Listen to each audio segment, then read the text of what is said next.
Demaro muso nyanta demala ma muso nyanta demala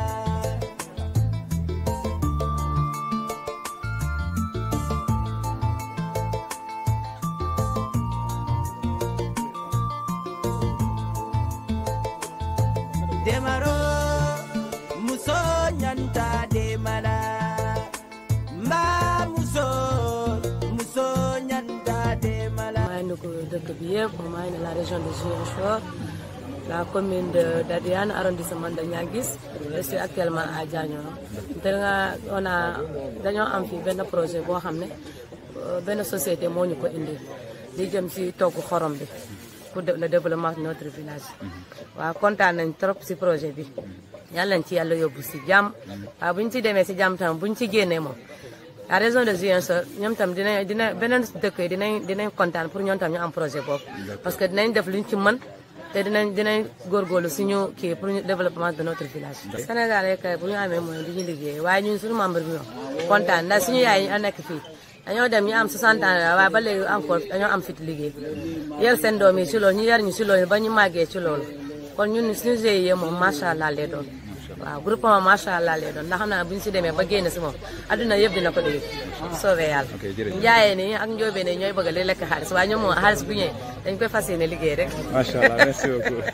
boobee kontaan na de la chef de village Diagno Madi Mani be sate mo be kontaan na musu kafuke be kontaan parce que kontaan da baake projet la ñu na projet nana ta Diagno mais peut-être ma mbakaro fulu parce que projet vitamin dira o mo kenati mi ko nafa ko pour sate be dina be commune be vraiment le projet ñu ba félicité la mba jay la mba tënk la baake kontaan da baake parce que c'est la première fois pour que projet na jante ani mole cité pour que katia que projet kala ala na ko ni ala nafa ko mo menti ka ko mole vraiment au point kontaan ani c'est au baake je suis très content merci vraiment même ko fala je population e su ka fuke pour que un projet la ko pour ya que wakiloti ay pro wakil bati e do ko kiye e wakilo ke e kana kudo e kana projet ni lâché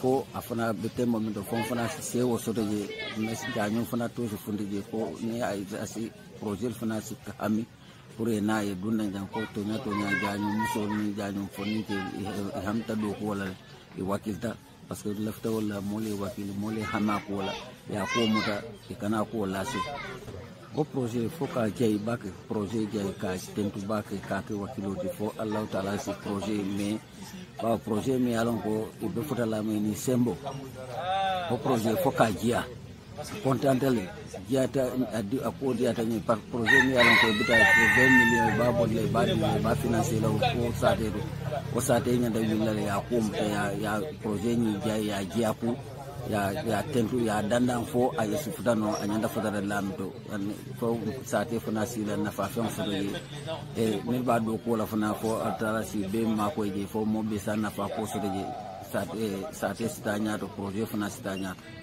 Je m'appelle Sidi Amari, je suis le chef de mission du projet AMP Mangrove Casamance. Donc aujourd'hui nous sommes là à Diagno, le village de Diagno pour l'élaboration du business plan. Parce qu'on était là il y a un mois de cela pour quand on faisait des enquêtes des jagères, des femmes de Diagno nous ont dit que ils ont besoin d'unités de transformation de sel en sel iodé. Et puis c'est bon parce que le sel iodé aussi ça lutte contre les maladies de gloire. C'est aussi les enfants, tout ça. Bon, c'est des femmes très braves parce que moi-même, comme je l'ai dit à Ziguinchor, j'ai payé leur sel. Donc si on les assiste dans ce qu'elles font, je pense que ça peut non seulement créer de l'emploi pour ces femmes, mais aussi pour les jeunes qui sont là, qui sont sans emploi. Donc, il a fait qu'on s'était réunis au niveau de on s'est réunis à Niaguis, à la commune, à l'arrondissement autant que moi, et il a fait que le projet est sélectionné. Donc, mon ami qui est là, que vous voyez, donc c'est lui qui est venu pour l'élaboration des business plans. Business plan, c'est son travail. Donc il va les interroger pour au moins qu'on puisse savoir le coût réel du projet et quels sont aussi les matériels dont le projet a besoin. Donc aujourd'hui nous sommes à Diagno et j'espère que les femmes aussi sont contentes d'avoir un tel projet. En tout cas, il va faire son effort pour le maximum qui est le maximum de financement pour ces femmes, pour qu'on puisse aussi alléger le travail et pour qu'on leur permette de vendre du sel Capot. La jeunesse de Diagno aussi, heureusement pour eux, aussi, on a sélectionné leur projet en attente. C'est un projet de poulailler, de pondeuse, de production, d'élevage de poulailler, pondeuse et de chair. Donc le projet est sélectionné aussi en attente. Il faut même travailler ensemble avec les femmes. Parce que les femmes aussi, c'est une unité de transformation de sel. Ils auront besoin des bras. Des bras, par exemple, pour sortir le sel, pour les mettre dans les... Peut-être il va proposer un tricycle ou un taxi brou, je ne sais pas. Ça dépendra de son étude. Si c'est un tricycle, les femmes ne peuvent pas conduire des tricycles. Donc c'est des jeunes, ils vont recruter des jeunes qui vont conduire des tricycles, qui vont charger le sel et qui vont transporter le sel. Peut-être ils auront certains dépôts à Kolda, à Bignona, à Ziguinchor. Tout ça pour permettre quand même de vendre le sel un peu partout.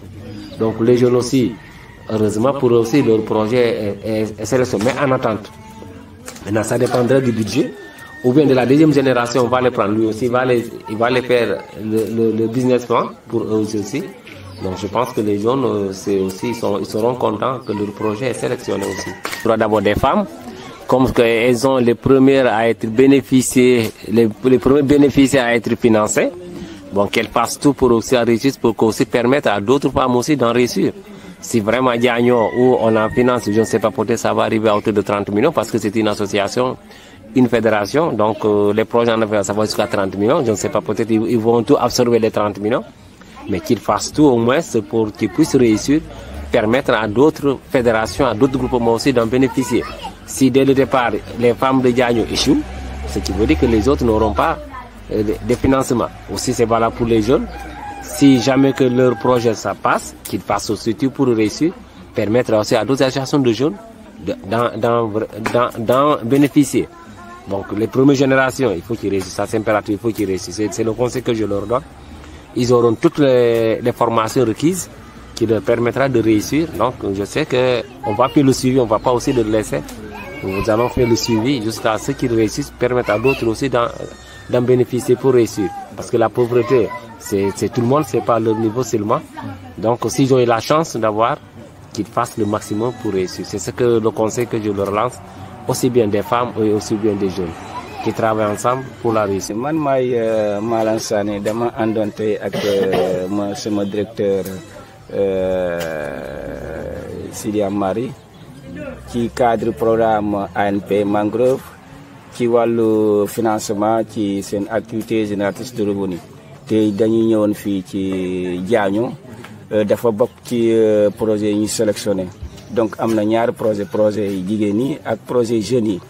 Donc projet jeunes yi dafa nekk en attente mooy mën naa xaar bu ñu paree bu ñu ñëwee ci deuxième phase mën nañu bokk ci financement yi. Léegi tey dañuy ñëwoon tey man dama ànd ak ñoom man maa waral ñëw sélectionner et monter projet yoo xam ne dañuy sélectionner c'est-à-dire maanaam dañuy ñëw pour xam exactement lan lañu soxla pour seen activité. Donc dañuy toog ak ñoom waxtaan xam lan lañu yëngatu yan matériel lañu soxla. Donc ci loolu lañu war a basé pour calculer xam exactement montant bu ñu soxla pour financement yi. Donc loolu loo xam ne vraiment lu am solo parce que jigéen ñi ngi yëngatu ci seen activité. Tey bu ñu amee benn partenaire boo xam ne dafa ñëw pour jàppale leen loolu vraiment am na solo. Donc conseil bi ma leen war a jox mooy dañu war a fay yëpp pour au moins ñu réussir seen projet parce que dañuy bokk ci ñu njëkk ñu war a financer. Donc bu ñu réussir dañu war a continuer programme dafa war a continuer à partir ci année prochaine. Donc loolu la du Diagno kese la ñu war a financer parce que programme dafa ciblé ñeenti commune te ci commune boobu commune Adéane ci la bokk te ci commune Adéane bu ñetti projet lañu sélectionné projet bu Diagno, projet bu Bangaanga ak projet bu Agnac Petit. donc projet yooyu la ñu présélectionné donc yooyu lañ nekk ci phase mu njëkk bu ñu paree phase boobu mën nañ projet bi day continuer encore te phase boobu comme na la waxoon sànq day nekk phase test dañoo rafet yëpp pour ñu réussir te dama bëgg aussi commune de Adéane def aussi le maximum pour mu wane exemple surtout projet yi ñuy financé ñu réussir ko ok merci.